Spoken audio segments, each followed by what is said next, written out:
আমাদের যুবক যুবতীরা যখন রিলেশনশিপে যায় তখন তারা কি ধরনের ভাবনা চিন্তা নিয়ে ওই সম্পর্কগুলোতে এগোয়? না, চিন্তা ভাবনা কিছুই থাকে না, হরমোন থাকে। আমরা এটাই জানি না যে নিজেদের জন্য একটা শার্ট কিভাবে বেছে নেব। আমরা এটাই জানি না যে টিভিতে কোন শোটা দেখতে হবে।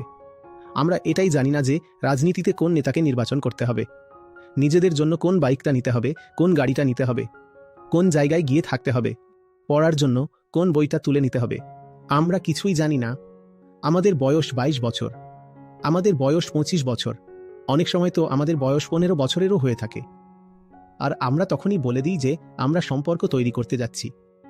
তো এই যে আত্ম অজ্ঞানতা, নিজেকে একদম না জানা সত্ত্বেও খুব আত্মবিশ্বাসের সাথে গিয়ে সিদ্ধান্ত নিয়ে নেওয়া, সম্পর্ক বানিয়ে নেওয়া, আর একদম অপরিবর্তনীয় সিদ্ধান্ত নিয়ে নেওয়া, কেরিয়ার বেছে নেওয়া, পার্টনার বেছে নেওয়া, এই যে জিনিসগুলো হয় এগুলো খুব ঘাতক হয়ে থাকে।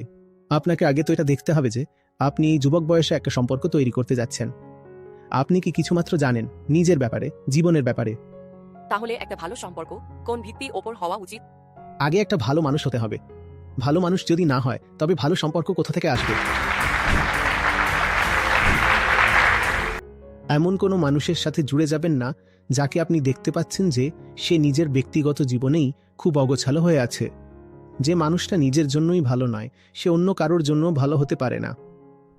তা সে যতই প্রতিজ্ঞা করুক না কেন, সে যতই বলুক, গান শোনাক, দেখতে হ্যান্ডসাম হতে পারে, সুন্দরী হতে পারে, কিন্তু সে কারোর জন্য ভালো হতে পারে না। ভালো তো নিজের জন্য, আর অন্যের জন্য সেই হবে যার মধ্যে নিজের অন্ধকার আর নিজের ভেতরের আবর্জনার মুখোমুখি হওয়ার সাহস আছে।